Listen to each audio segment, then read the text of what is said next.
Good morning.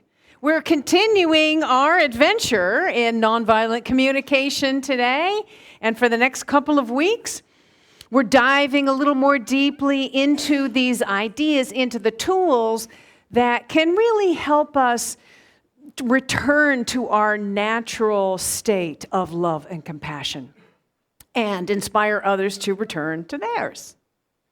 So, let me ask you, how many of you plan to watch the Academy Award show tonight? Oh, okay. Most of you are like, oh, that's tonight. I have to tell you, being in LA for so long, it's like such a big deal there, right? It is such a big deal. Well, most people in that town work in some capacity or another in the entertainment industry, so everybody's watching. It used to be on Monday night. And employers would actually let the employees go early so they could get home and watch it from the very beginning because it's 3 hours earlier there. I mean, it's just Oscar watch parties everywhere. And, so after reading this book that we have as a base for our talk series and our book study, Nonviolent Communication, Marshall Rosenberg, I am beginning to wonder if maybe the reason that we love movies so much, and we do because it's a huge industry. It's $45 billion a year. And that's just movies. If you put in, music and stage, that's $90 billion a year. It's a huge industry. So somebody's going. So I think maybe it's one of the reasons that we do, in all kinds, all genre, is because it makes us feel.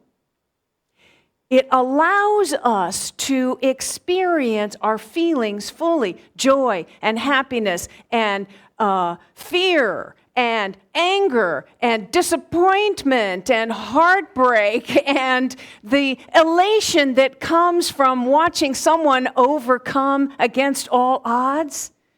And it's an interesting dynamic that happens because we're here in a dark room with strangers, but we have this interesting nonverbal agreement that we're all going to experience this together.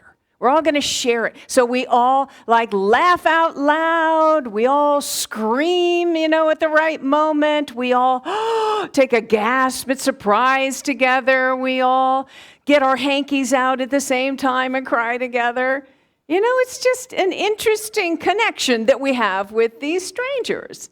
And it's the story and the way that the actors portray the story that gives us permission to experience our feeling fully, to experience feeling.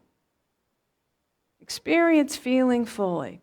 So, I think the reason, in part is because most of us who are brought up in this Western culture, and I think also other cultures, Asian cultures, we're sort of brought up to believe that it's inappropriate to experience our feelings, to express our feelings in public. Inappropriate, right? I mean, as a minister, I have been asked on a number of occasions to facilitate a memorial service, and invariably, the person will come to me and say, I'm afraid I'm going to cry through the whole thing. Well, yeah. I mean, if you can't cry at a memorial service, where can you? But we keep getting this message that, no, I got to hold it together. Right? And there are these messages, of course, gender bias things that we have experienced from the very beginning, that we don't always say now, but it's still there in our collective psyche, that boys don't cry, real men don't feel fear, don't get afraid, women don't get angry. We can be annoyed, but not angry, right? Remember Taming of the Shrew? An angry woman is out of control, needs to be tamed. And so we learn to hold our feelings in and bottle them up. I mean, little kids, when they're feeling a strong emotion, what do we say? Control yourself. It's control yourself. We control it. And we sort of start to intellectualize then our feelings. And I think we've kind of gotten so out of touch with what we're feeling that we don't always know. And as Marshall Rosenberg says in this book, we confuse our feelings with our thoughts and our opinions and our interpretation of things. So, for example, if someone said, "It feels completely incomprehensible to me that someone could behave like that." Is incomprehensible a feeling? No. You could feel surprised. You could feel appalled, right? Or if, say, a teenager just got a job for the first time, and they said, "I feel independent now that I have my own job and my own paycheck." Is being independent a feeling? No. You could feel excited and proud. Or if I said, I feel I'm being unkind to them. Is being unkind a feeling? No. I could feel ashamed for how I behaved. So we want to untangle, right? We want to untangle our feelings from our thoughts and our opinions and our interpretations. Because, as I said from the beginning, being specific about what we're feeling helps us to understand ourselves, helps others to understand us when we can share it, when we can, express it to them, and creates a connection. Creates a deep connection, particularly when we allow ourselves to be vulnerable. And if the other person is able to articulate what they're feeling, we can understand them a little better. And now, not everybody knows how to do that, but we can help them with that. And we're going to learn that next week. So come back for that. So this idea of being vulnerable, allowing ourselves to be vulnerable, he has a really wonderful story that illustrates this in the book, where he's bringing the NVC training into an inner city high school. It's kind of a rough neighborhood. And he says when he walks in, he's feeling uncomfortable. But he doesn't show that. He puts on his professional demeanor and plows ahead with the presentation, right? And he looks around and notices that no one's paying attention. They're fiddling with their backpacks and they're filing their nails and they're passing notes. And if they had cell phones back then, probably would be on their cell phones. And a group of them goes to the window and is looking out the window. Much more interesting what's happening on the street than what he's presenting. And so finally, one kid, he says, who had a lot more courage than he was demonstrating at the moment, spoke up and said, "You just hate being around black people, don't you?" And he was a little taken aback, but then began to soften. And he said, "Well, I'm frightened, but my feeling has more to do with not knowing anyone here and needing to be accepted when I walked into the room." And his willingness to be vulnerable just had this profound shift on the students. And they began to get interested in him, and they asked him questions, and they started opening up and sharing of themselves. And then, they got interested in what NVC was all about. So our willingness to be vulnerable, to share what we're feeling and what we're needing with someone else can really shift the dynamic of the whole thing. And he says in this book and also in other places, you want to create the connection first. You want to create connection first, and then you go and do whatever it is that you want to do. Now, let's be clear. No one else can make us feel anything. The other person cannot cause us to feel angry or sad or fear or joy. Rather, it is both how we are interpreting the event, how we choose to perceive the event, and what we're needing at the moment.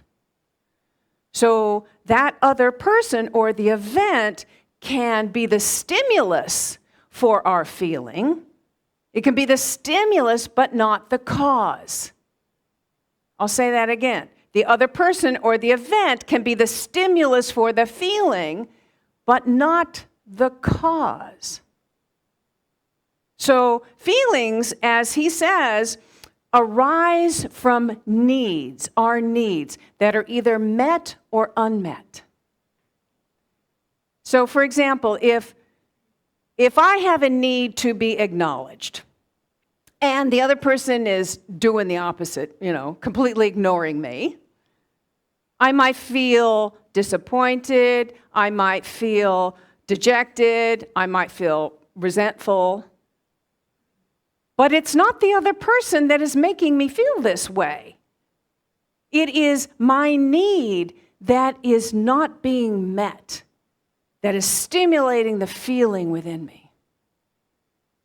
This is a whole different way of thinking. Not many of us are taught to think in terms of our needs.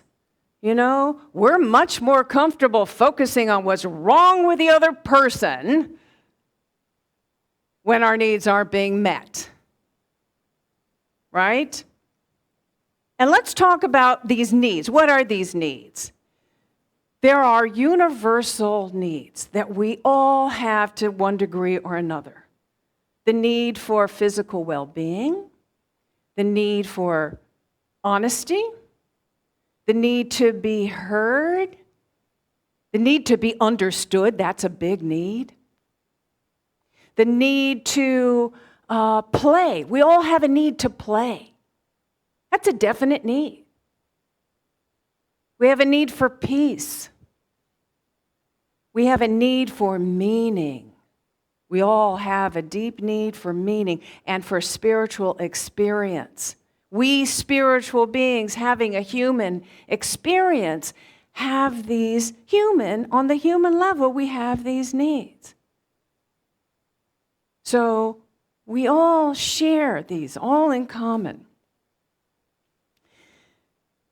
And so with this understanding, we can begin to own our feelings. We can begin to, rather than blaming the other person for making us feel a certain way, we take our power back. We're now taking our power back. No one else can make us do this. We're feeling it. And when we share of our feeling and our need with an open heart with the other person, it creates this connection. It creates a connection. An abiding connection. And when the other person is feeling a strong emotion and we know we're not responsible for it, we're not responsible for what they're feeling, we can be more open in our heart.